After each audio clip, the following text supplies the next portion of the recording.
G'day Dean, thanks for joining us today. I just want to start off with you telling us a bit about your pre-flying fox journey and just as a child, growing up, what were your aspirations? Aspirations growing up, that's a hard question. Not astronaut or anything like that. Good Jewish boy, grew up here in Melbourne. My whole life went to Scopus, and naturally I wanted to go do a commerce degree at Monash. That was obviously the big dream, right? Everyone wants to go do that. We were on a path. I was on a path from the beginning. I think my dad's an accountant, my brother's a management consultant. I knew what I was supposed to do. I knew where I was heading, and I then finished school and didn't want to do that, but. Growing up, I played sport for Maccabi. I was very immersed in the Jewish community. I was a Habu boy. I went on Shnat. I spent a year in Israel after I finished school. And that's when it was really shaken up. It's this whole, commerce at Monash kind of guy, which I did do, but mixed with the community service stuff that we got drilled into us going through a Jewish school that had that as a focus.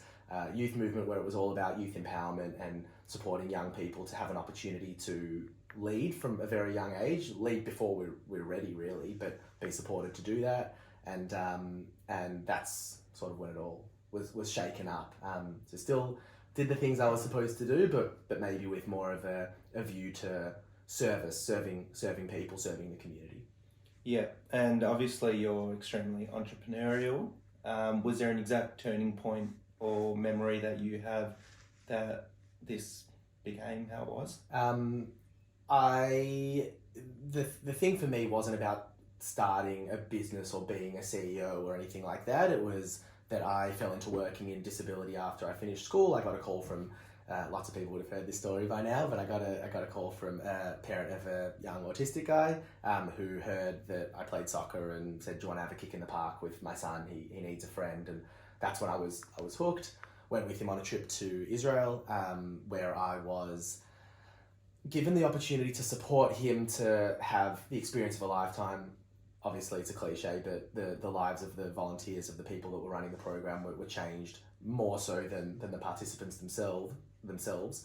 And so then moved to Sydney for a year, came back and started what was then Camp Sababa and is now Flying Fox. It wasn't that we had this goal to run a big organisation or support hundreds of people or create opportunities for thousands of young leaders, or to tackle social isolation as the problem that we now understand we have been solving and addressing over the last 10 years.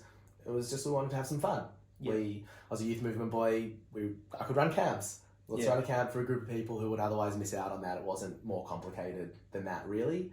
I guess the turning point was when we were established and we got our first $5,000 donation to sit in front of a funder in the Jewish community who says, we don't really get what you're doing, but we like you and we're going to back you. They talk about backing the jockey and not the horse. That was awesome. That was like, wow, we're actually in the right place.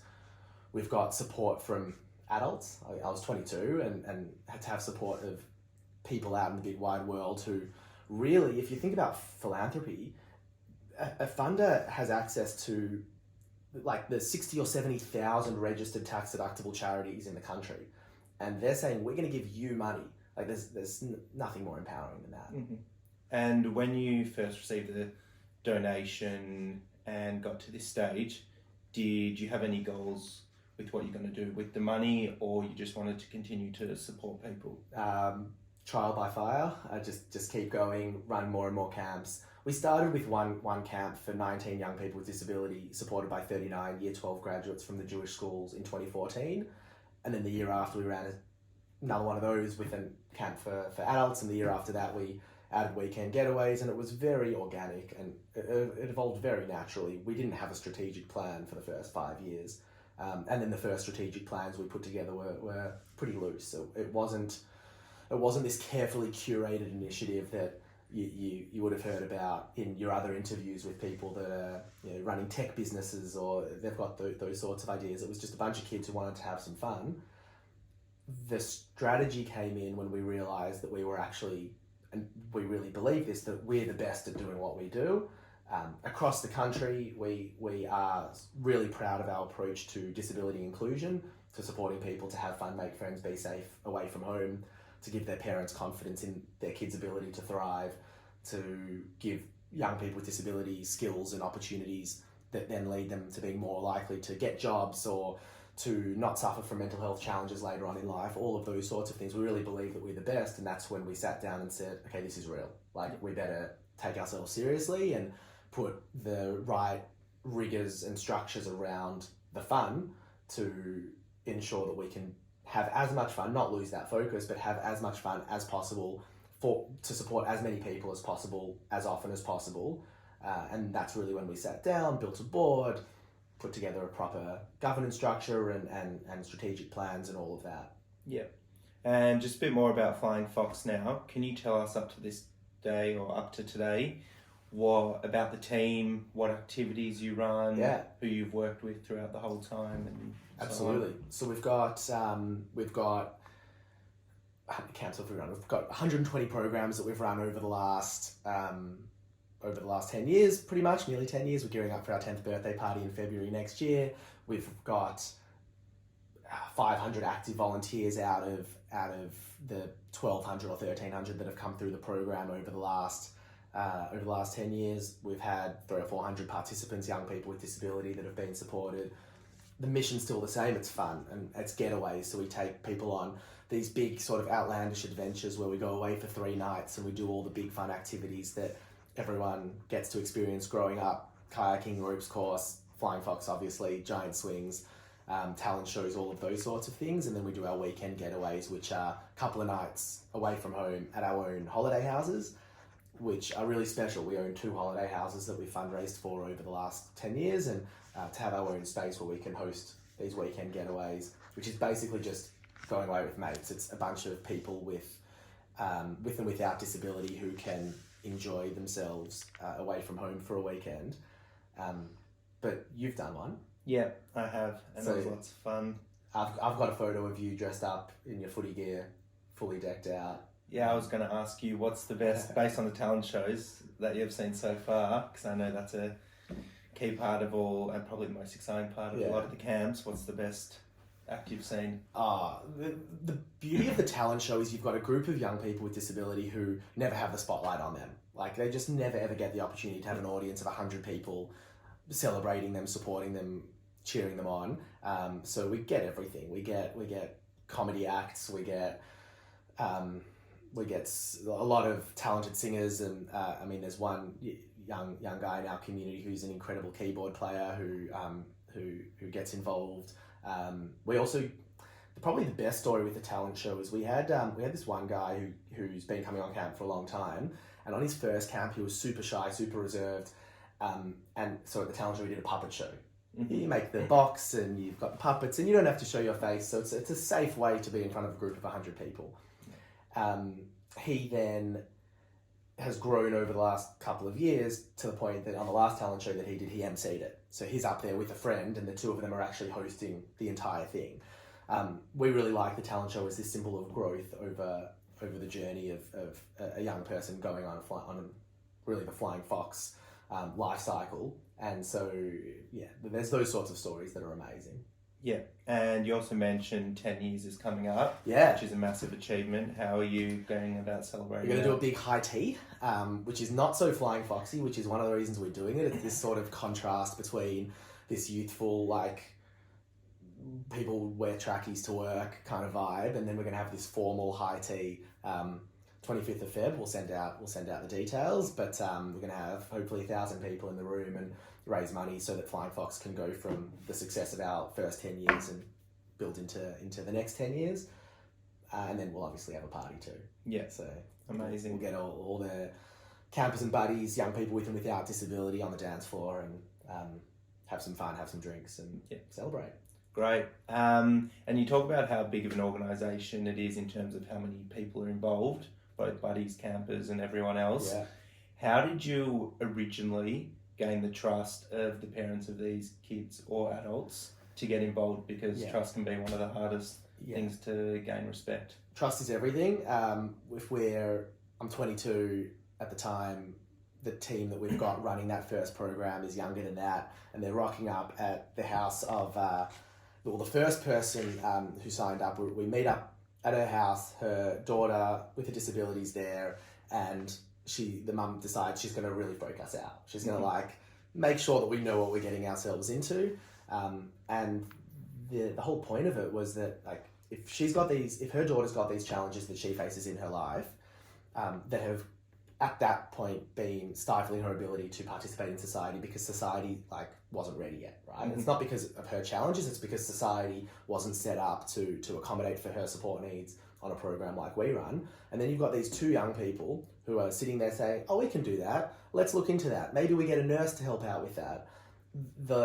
The lack of risk aversion, because we weren't burdened by the challenges of past experience, meant that we could just say yes, but not carelessly. Say yes and figure it out, and to have conversation after conversation after conversation where we were like, yeah, we can make this work. Parents just didn't have a choice but to believe in the energy of these young people who were sitting in front of them saying that we can change their kids' lives. And that wasn't our focus. We can take their kids away for a few days just to have some fun and actually do it really well. So we created this bubble of safety, and inside of that bubble of safety, people could let their hair down. We really showed parents that we were going to make sure that their kids were safe, happy and healthy for 4 days, because that's what they cared about. And then we could focus on the fun once we did that. And they believed us, believed in us, and we did it. And two things. One, was that also a goal, giving the parents a break from not necessarily their children being a burden, but just freeing up some of their time? And also, how did you make it so appealing for buddies to help out and want to be involved in the program? Yeah, it's really interesting. That word burden's so fascinating because that is probably the perception of a lot of disability services, that we provide respite because parents need a break. Well, every parent needs a break, disability or not.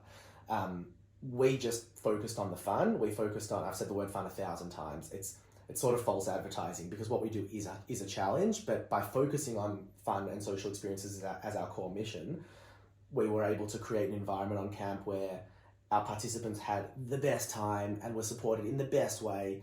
And so a byproduct was parents got a physical and an emotional break from the day-to-day lives of supporting their kids, just like every parent needs.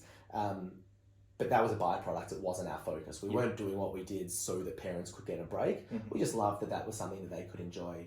And the stories we've heard about from parents aren't that parents like have gone on holidays themselves, although that happens. It's more that parents like slept in, or they've taken the dog for a walk, or they've gone to see a movie, which are things that that they would normally find hard to do, having a kid in their home who has more complex support needs than the average family. Yeah. And can you also tell us a bit about some of the fundraising events you have done? They're not necessarily the ordinary fundraising events. How have you made them such a big, exciting event that's coming up? Yeah, fundraising is interesting. I think a lot of organisations do fundraisers in these really traditional ways because it works, it's tried and tested, so we're going to put on this gala dinner. Our view has always been that we have to capture the essence of Flying Fox and put it into that fundraising event, because for so many people in the community, that's all they see. So if you rock up at our 5th birthday party 4.5 years ago, you'll see Flying Fox in that room. 1,000 people at a gala dinner. Could have been a gala dinner like any other, but everyone knew that was a Flying Fox event.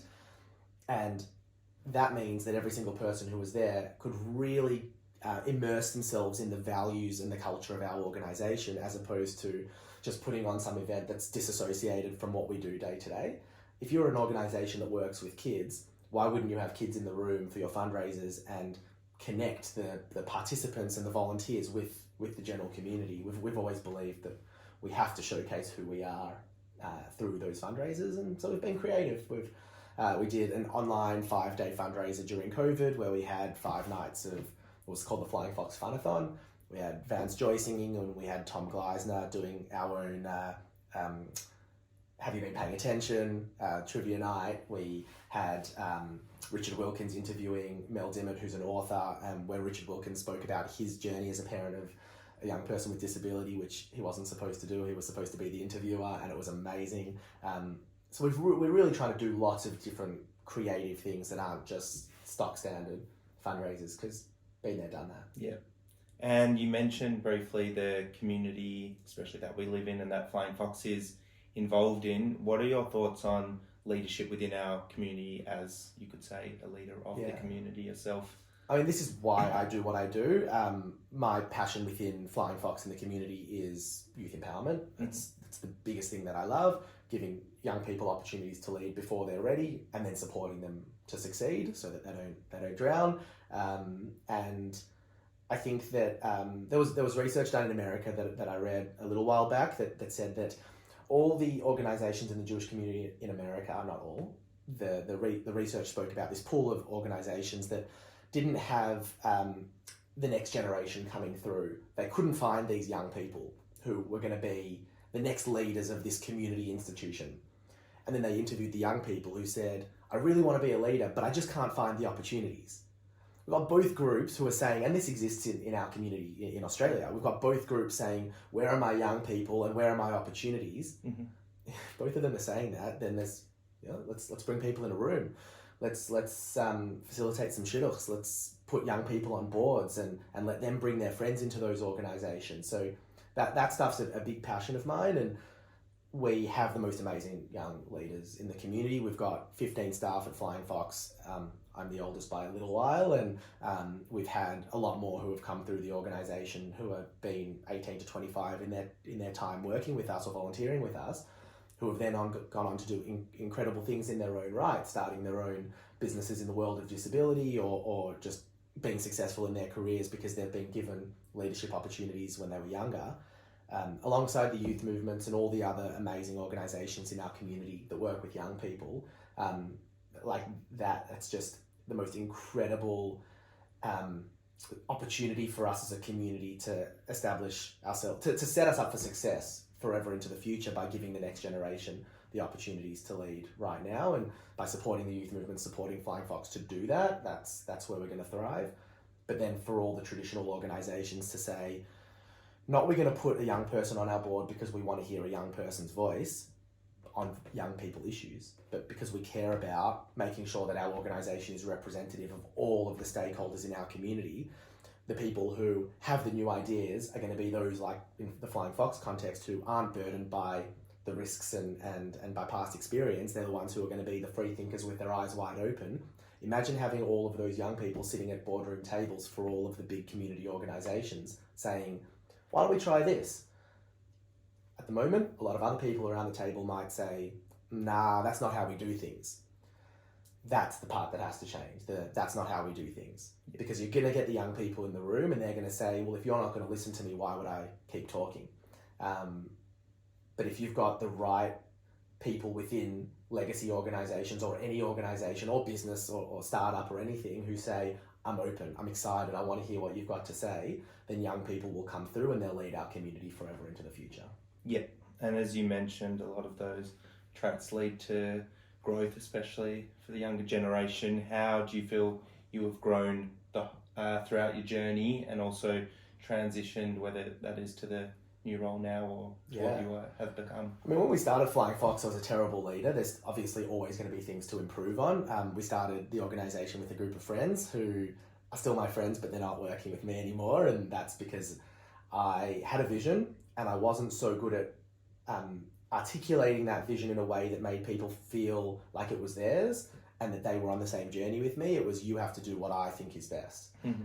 So I learned very quickly that that's not how you lead, and you can't sell a vision to people. You have to build it with them and then create the space for them to deliver on the organization's values and purpose in the way that they think is best.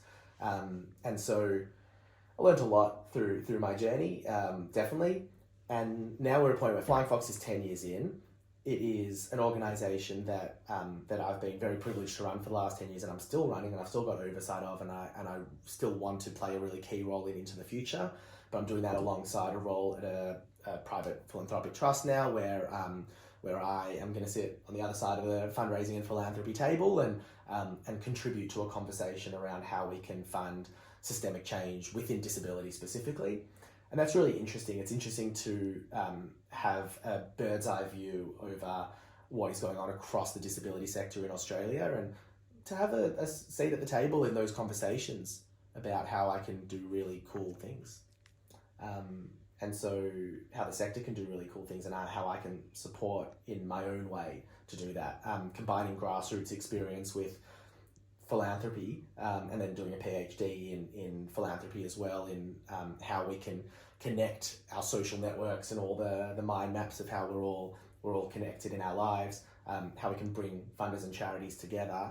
Like that's what I'm doing in my PhD. Like I think all of that paints an interesting picture of my passions and interests, how I'm actually going to spend my life trying to create change. I don't know what's coming next, but at the moment I feel very lucky to do those three things. Yeah. And what would you say yourself has been the most rewarding part of the journey so far? I know you've been the recipient of an OAM, but for yourself, what's been the most rewarding part of the journey? Anyone who says the most rewarding part is getting their OAM shouldn't have got the OAM. Yeah. I just seeing Campers and Buddies up at the talent show, building an organisation where there are young people who are running things without me. I'm not needed. I want to be needed, but I'm absolutely not needed in Flying Fox, and that's really special. I rock up at the office and everyone's doing their thing, working really hard. We've built an organisation with strong governance, but also strong values and a really clear mission. If you asked 100 people on the street, if those people had heard of Flying Fox, not everyone has yet, but if those people had heard of Flying Fox, those 100 people will give you the same answer about what we do. Yeah. I'm really proud of that. I think it's really cool that we've been able to build something that is really clearly focused on doing good in a specific way.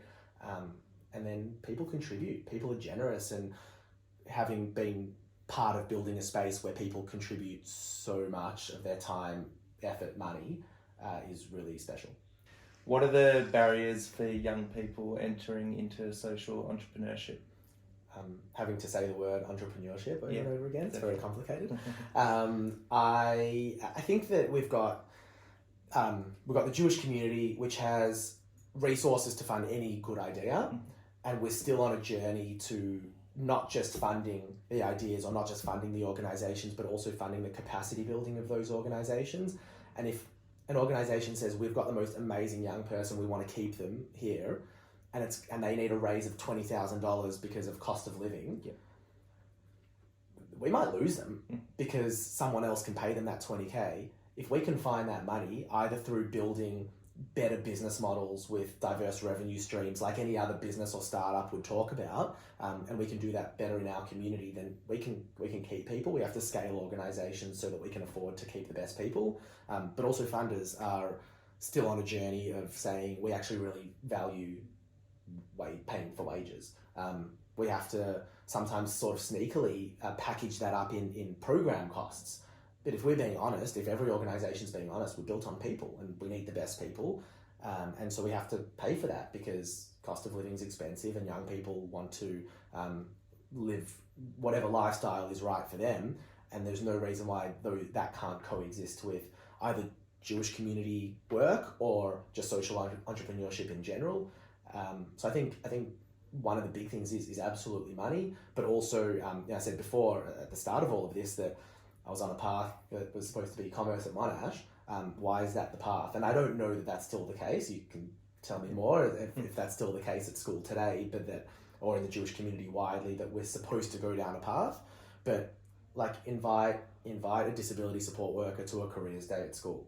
I don't know if that's happening. It might be, but if it's not, it should, because working in disability or healthcare or the Jewish community is a viable pathway, like being an accountant, a doctor, a lawyer, or an engineer. Yeah. And how has parenthood recently changed your outlook on life or what you've been doing? So I've got an 11-month-old baby, Benji, who is growing and happy and healthy, and it's awesome. Everyone says it's going to change your life. It obviously does, but I think both myself and my wife we both work in disability, and we both want to keep working, and so we share the load. I think that's really cool that we're in a world today where we can. It's not crazy that we're both going to keep working and ask for support and have Benji in amazing childcare centres that our community has as well. Our community is amazing in so many ways. We've seen it with being parents as well.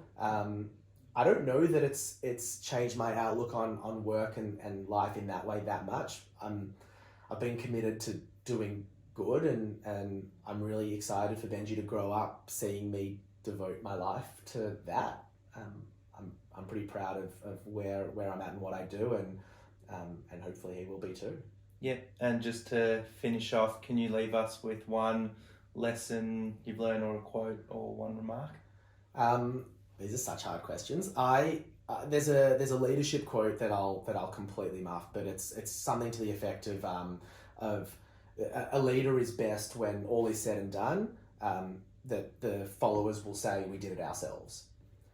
I think that's really cool. We romanticize this notion of what a leader should be. They're supposed to be charismatic and they're supposed to be big and bold. We see the footy coaches who are like angry, shouting at their players, and they're inspirational. I'd like to not see a coach and a captain one day lift the cup, but maybe some of the backroom staff. Like, how cool would that be at the end of a grand final?